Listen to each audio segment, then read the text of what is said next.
लोकसभा चुनाव के बाद जम्मू कश्मीर में सुरक्षा बलों की तैनाती योजनाबद्ध तरीके से घटाने और सशस्त्र बल विशेषाधिकार अधिनियम हटाने पर विचार किया जा रहा है। लेकिन ऐसा क्यों?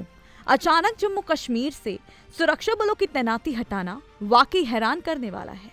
जी हाँ, गृह मंत्री अमित शाह ने खुद इस बात को लेकर वादा किया है कि वो जम्मू कश्मीर से arm force special power act को हटा देंगे और साथ ही सेना को भी वापस बुला लेंगे। ऐसा अमित शाह ने खुद अपने एक बयान में वादा किया है।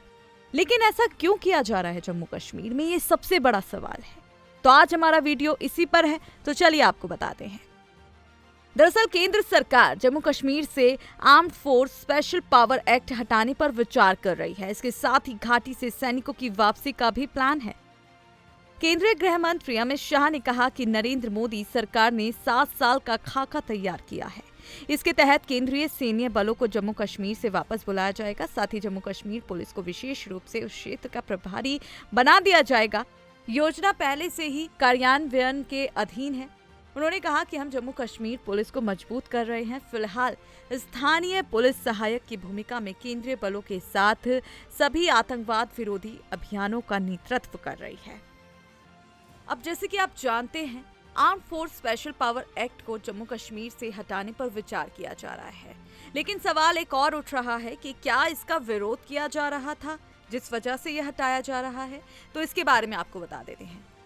दरअसल जम्मू कश्मीर में AFSPA का दशकों से विरोध किया जा रहा है। राजनीतिक दलों और आम लोगों की कई सालों से मांग थी कि जम्मू कश्मीर में सेना को जो विशेष अधिकार उसे हटाना चाहिए। कई बार देखा गया कि इसका दुरुपयोग भी हुआ है। फर्जी एनकाउंटर हुए। हाल ही में राजौरी में कस्टडी में 4 युवाओं की मौत ने माहौल गर्मा दिया था।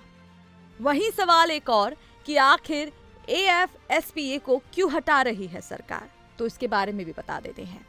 केंद्रीय गृह मंत्री अमित शाह का कहना है कि केंद्र सरकार जम्मू कश्मीर से सशस्त्र बल अधिनियम को हटाने पर विचार करेगी। एक इंटरव्यू के दौरान उन्होंने कहा कि सरकार वहां से सैनिकों को वापस बुलाने और कानून व्यवस्था को अकेले जम्मू कश्मीर पुलिस पर छोड़ने की योजना बना रही है। उन्होंने कहा कि पहले जम्मू कश्मीर पुलिस पर भरोसा नहीं किया जा सकता था, लेकिन अब वे विभिन्न ऑपरेशन का नेतृत्व कर रहे हैं। उन्होंने कहा कि हम जम्मू कश्मीर पुलिस में गुणात्मक बदलाव लाए हैं। वे अब सभी अभियानों में सबसे आगे हैं। पहले सेना और केंद्रीय बल ही नेतृत्व कर रहे थे।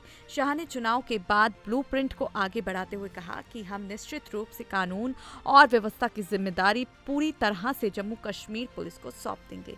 शाह ने ये भी घोषणा की कि जम्मू कश्मीर में स्थिति सामान्य होने के साथ हम जल्द ही वहां सशस्त्र बल विशेष अधिकार अधिनियम के कवरेज की समीक्षा पर विचार करेंगे। साथ ही गौर देने वाली बात यह भी है कि जम्मू कश्मीर में आतंकियों की कमर तोड़ रही है सरकार। ऐसा हम नहीं, ये शाह ने कहा। जी हाँ, शाह ने अपने इंटरव्यू में आगे कहा कि मोदी सरकार ने आतंकवादी गतिविधियों में शामिल होने के लिए 12 संगठनों पर प्रतिबंध लगा दिया है। 36 व्यक्तियों को आतंकवादी के रूप में नामित किया है। आतंक के वित्त पोषण को रोकने के लिए 22 से अधिक मामले दर्ज किए गए हैं और 150 करोड़ रुपए की संपत्ति जब्त की है। उन्होंने कहा कि 90 संपत्तियां भी कुर्क की गई हैं और 134 बैंक खाते फ्रीज कर दिए गए हैं। तो आप बताइए कि केंद्र सरकार के इस फैसले से सहमत हैं या नहीं? कमेंट बॉक्स में अपनी प्रतिक्रिया जरूर दीजिएगा।